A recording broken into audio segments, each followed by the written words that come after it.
Hello friends, আমি তনুশ্রী। প্রতিদিনের মতন আজকে আবার একটা রেসিপি নিয়ে এসেছি ফুলকপি দিয়ে কলা পাতা দিয়ে ফুলকপির পাতুরি।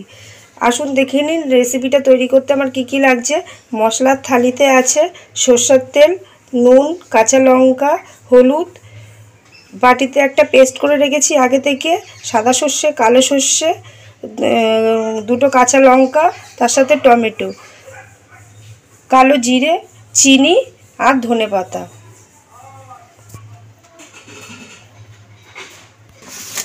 ফ্রেন্ডস, আমি গ্যাসটা অন করে নিয়েছি। কলা পাতাটাকে ভালো করে তেল মাখিয়ে ভালো করে একটুখানি এপিট ওপিট করে ভালো করে সেঁকে নেব,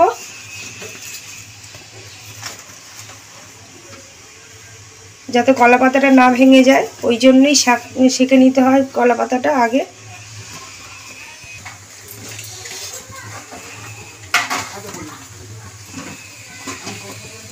ব্যাস, কলা পাতাটা শাঁকা হয়ে গেছে, এবার আমি তুলে নেব।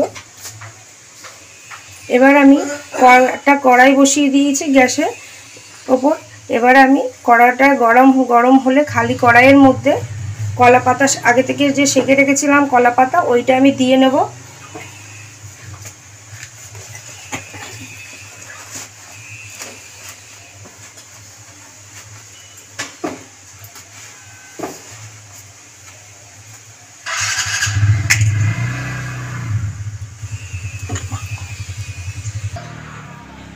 এরপরে ফ্রেন্ডস, আমি আগে থেকে যে ভাপিয়ে রেখেছিলাম ফুলকপিটা নুন দিয়ে, তার উপরে আগে থেকে যে পেস্ট করেও রেখেছিলাম আপনাদের দেখিয়েছি প্রথমে, ওই পেস্টটা দিয়ে দেবো ভালো করে পরিষ্কার করে পুরোটা।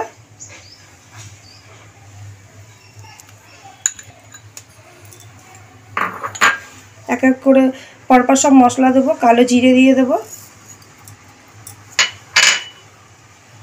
হলুদ দিয়ে দেবো, চিনি দিয়ে দেবো,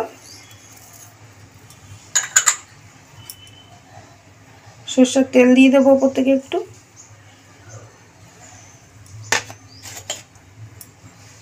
সেদ্ধ করেছিলাম নুন দিয়ে ফ্রেন্ডস, আমি বলেছি আবার একটু নুন দিয়ে মাখিয়ে নেব ভালো করে। এবার এটা মশলা দিয়ে ভালো করে মাখিয়ে নেব, যাতে সব ফুলকপিটার মধ্যে মশলাটা ভালো করে লেগে যায়।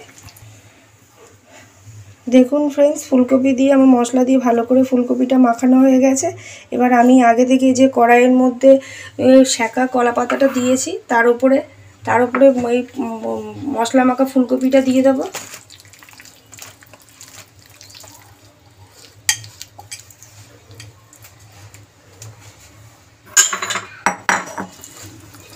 এর উপর দুটো কাঁচা লঙ্কা দিয়ে দেবো গোটা।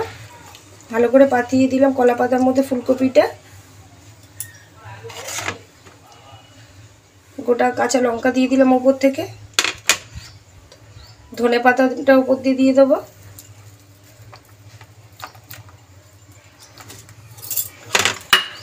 আবার আরেকটু ওপর থেকে তেল দিয়ে দেবো।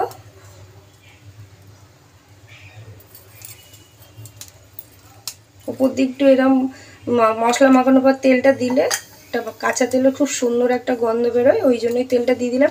এবার কলা পাতাটা আমি মুড়িয়ে দেবো।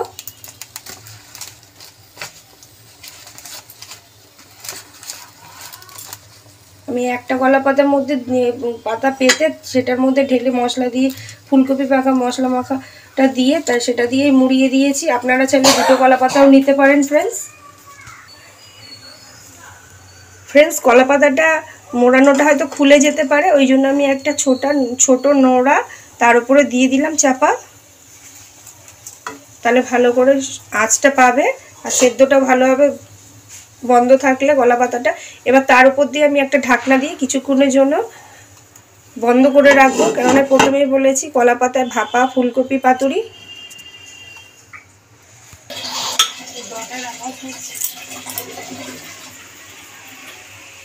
ফ্রেন্ডস দেখুন, আমার ঢাকনা দিয়ে কিছুক্ষণ রেখে দিয়েছি লো ফ্লেমে করে। এবার আমি ঢাকাটা খুলে দেখব।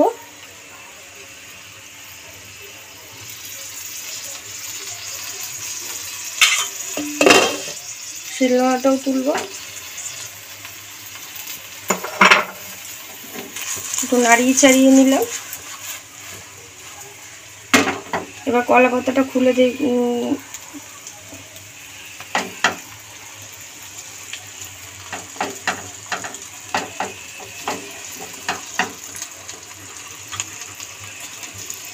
দেখুন ফ্রেন্ডস, মশলা মাখানো ফুলকপি দিয়ে তেল বেরিয়ে গেছে। তেল বেরিয়ে যাওয়া মানেই বুঝে নিতে হবে মোটামুটি তৈরি হয়ে গেছে। এবার আমি নামিয়ে নেব। রেসিপিটা তৈরি করতে ফ্রেন্ডস একটা জিনিস দেখবেন, আমি খুন্তি ব্যবহার করিনি। এই রেসিপিটা করতে কোনো খুন্তির দরকার প্রয়োজন হয় না, আর রেসিপিটা খুব সময় লাগে না। আপনারা একবার বাড়িতে ট্রাই করে দেখবেন। নিচ্ছি কলা পাতা মশলা মাখা রেসিপিটা আমার তৈরি হয়ে গেছে। এবার আমি এটাকে নামিয়ে নিচ্ছি। ফ্রেন্ডস, রেসিপিটা তৈরি করা দেখে যদি আপনাদের ভালো লেগে থাকে তাহলে প্লিজ একটা লাইক, শেয়ার, সাবস্ক্রাইব করে দেবেন। ভালোবেসে একটা কমেন্টও করবেন। Thank you.